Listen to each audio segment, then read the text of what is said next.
Kita bawain hikayat orang soleh. Ini banyak manfaatnya, udah gitu seru lagi dengerin. Cerita orang-orang soleh ini bikin adem jiwa. Buat Babe mau cerita tentang seseorang perempuan namanya Umu Muhammad. Umu Muhammad ini kalau kata orang Betawi ini dukun beranak, ya, tukang nolongin orang lahiran, ya. Tapi ini Umu Muhammad ini dia kagak pernah nerima bayaran, ya, nerima upah dari pekerjaan itu. Dia ngelakukan ini karena Allah Ta'ala, ya. Ini yang dilakuin Ummu Muhammad. Sehingga satu waktu seperti biasa Ummu Muhammad lagi di rumah nih, dan ketokan pintu rumah Ummu Muhammad itu udah biasa tuh. Yang namanya ketemu pintunya goyangnya agak kenceng dikit, ya. Karena orang yang datang ke rumah Ummu Muhammad biasa orang-orang panik, ya. Duh, anakku mau lahiran nih, ke rumah Ummu Muhammad lah. Duk, Mi, tolong Mi, anak saya mau lahir. Itu kayak gitu. Itu biasa itu. Yang dihadapin Ummu Muhammad itu seperti itu. Dan sikap sambutan Ummu Muhammad itu udah biasa lah, ya, udah kebiasa, nggak kayak kita, ya.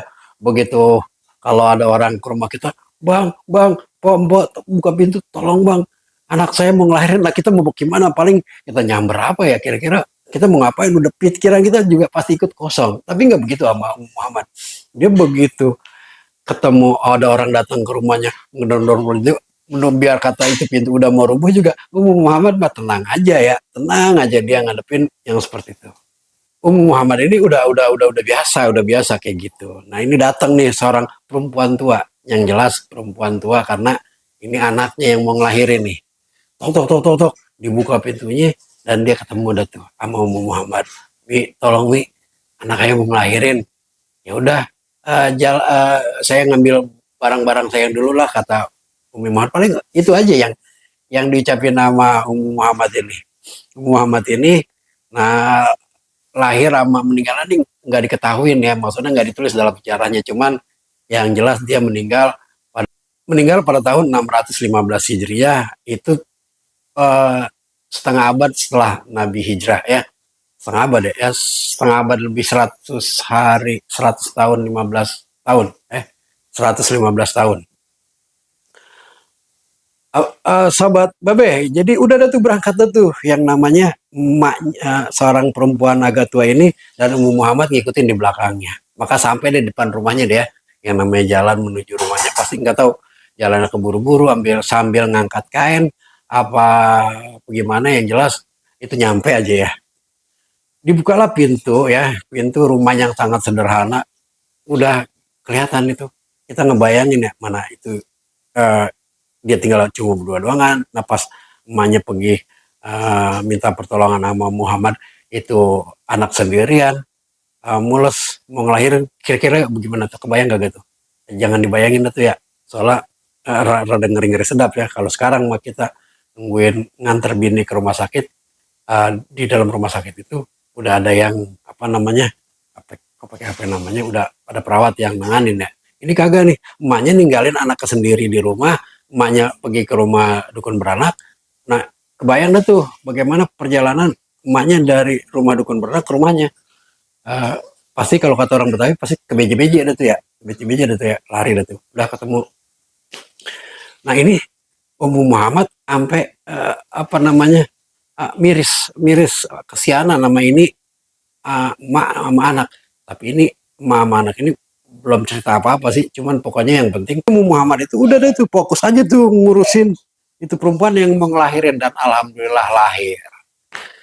Ketika udah lahir, Muhammad bingung karena apa? Karena kagak ada selembar kain pun yang ada di situ buat bungkus itu bayi. Nah, bagaimana coba itu? Kalau kita, kalau kita, kalau kita, kalau kita ya, kalau kita ngadepin, kalau kita nanti aja kali, ya, bukan aneh kali, ya, karena ini nggak mungkin juga ngadepin nolongin orang ngelahirin kayak gitu, ya. Ya, coba kita bayangin aja, ya, kita bayangin kondisi itu kalau begitu udah habis ngelahirin, dimandiin, kagak ada baju selembar pun buat bungkus itu bayi. Boro-boro baju bayi, ya, bahan buat bungkus itu bayi kagak ada. Dan dilihat itu baju untuk perempuan dua-duanya juga lusuh, dan itu baju satu-satunya yang dia pakai. Sobat Babe, coba kebayang, nggak mungkin ini namanya Ummu Muhammad ngediemin itu anak menggeletak tanpa pakaian. Ya dia kedinginan. Ummu Muhammad ini langsung ngambil alat potong dan dia motong baju daripada Ummu Muhammad. Jadi dipotong itu bajunya Ummu Muhammad yang kebetulan agak lebar dan gombrang-gombrang ya. Ya baju orang Arab kayak gimana sih ya, gamis panjang itu. Dan kalau perempuan biasanya berlapis-lapis nih bajunya nih. Dipotonglah baju Ummu Muhammad ini untuk ngebungkus itu bayi. Ya. Dan dipotong juga sebagian buat persediaan beberapa hari kemudian yang dia rasa cukup buat bungkus itu bayi. Alhamdulillah persalinan pada saat itu selamat, emaknya selamat, anaknya selamat ya. Dan buat makan bayi, ada buat makan emaknya, Ummu Muhammad ini ninggalin beberapa bekal dan pamitlah gitu Ummu Muhammad ke rumahnya. Sahabat Babe, kira-kira yang namanya dukun beranak biasanya kan orang-orang tahun 80 70 mungkin masih ngerasain dirawat sama dukun beranak ya. Dukun beranak ini kalau habis orang itu ngelahirin, biasanya pagi sama sore dia datang, paling kagak pagi buat ngapain? Buat mandiin itu bayi, karena si emaknya masih belum bisa apa-apa, si neneknya juga biasa kagak bisa megang bayi. Ampe pusar bayi itu puput ya, diurusin itu bayi. Dan tapi biasanya sih ya seminggu pertama itu tiap hari, terus minggu keduanya berkurang sehingga sampai bayi itu bisa diurusin sama mamanya benar-benar. Itu dukun beranak dulu tuh ya. Saudara, jadi sekampung itu kalau dia datang ke RT 5, ada berapa yang baru ngelahirin, mampir bisa sampai sore. Itu Ummu Muhammad pulang ke rumah ngurusin bayi. Dan ini Ummu Muhammad nggak pernah mungut bayaran. Ya,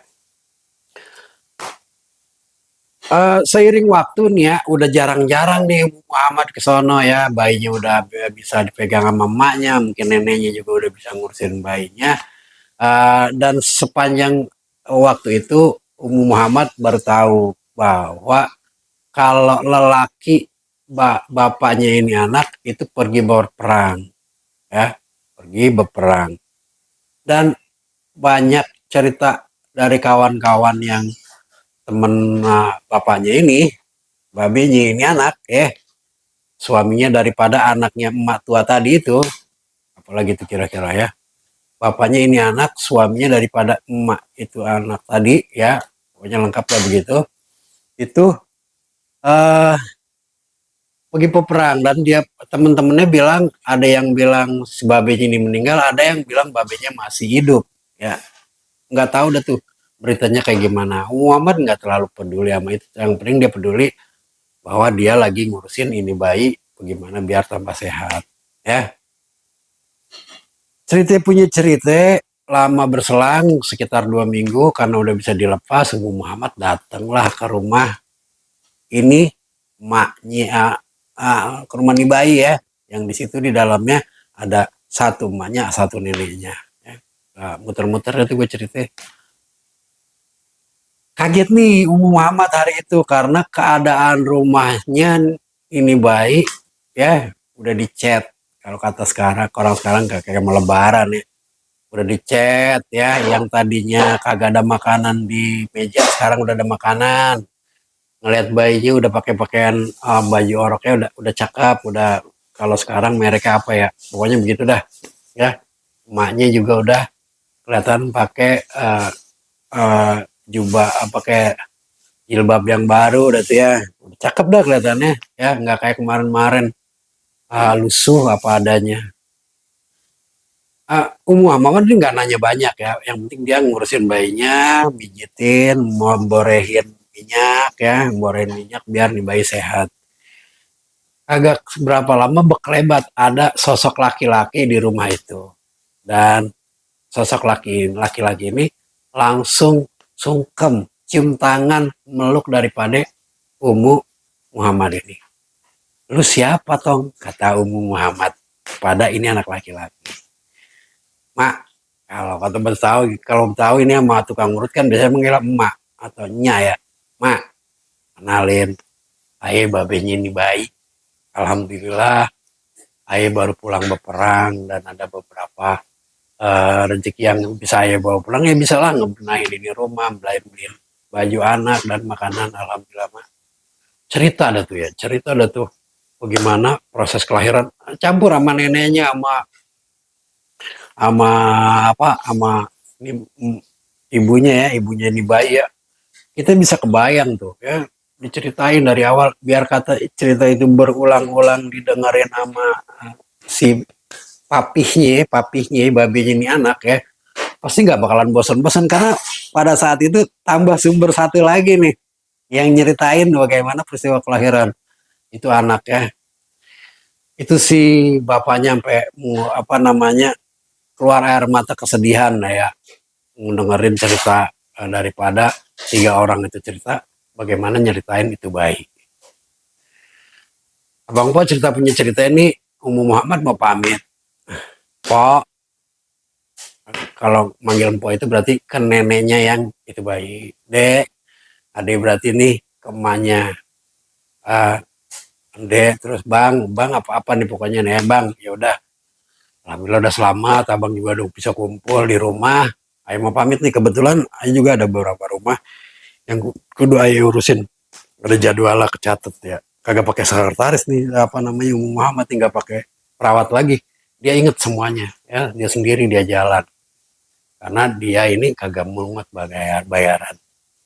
Abang Po cerita punya cerita, begitu mau pamitan, ini si neneknya ini nyiapin bingkisan buat Muhammad ya. Mi, sebagai tanda terima kasih saya ini tolong bawa dah Mi ya, sekedarnya buat Umi. Kata Muhammad, oh aye nggak kebiasa begini, jadi udah simpen aja di rumah, dan ayah mau pergi ke tempat yang lain buat ngurus yang lain. Keluarlah ini Mpok ya, pergi ke tempat bayi-bayi yang lain. Dan semenjak itu sahabat Babe, Muhammad nggak pernah lagi datang ke rumah si emak tadi, karena dia jaga hatinya untuk menerima pemberian dari keluarga tadi, dan dia lebih memilih pergi ke tempat-tempat yang lain yang sekiranya benar-benar butuh bantuan dia. Begitu cerita Babe. Semoga cerita ini bisa jadi hiburan lah ya, terus enak-enakan ngedengerin apa cerita ya. Dan dari kisah Muhammad ini kita bisa ambil hikmahnya dan ingat cerita Muhammad ini, kita bisa ngerasain bahwa masih banyak zaman sekarang juga orang-orang yang kayak gitu, yang mungkin bisa kita ceritain sama teman-teman kita. Babe undur diri. Wabillahi taufiq wal hidayah. Wassalamualaikum warahmatullahi wabarakatuh. Kita bawain hikayat orang soleh, tapi banyak manfaatnya. Udah gitu seru lagi ngedengerin cerita orang-orang soleh ini, bikin adem jiwa.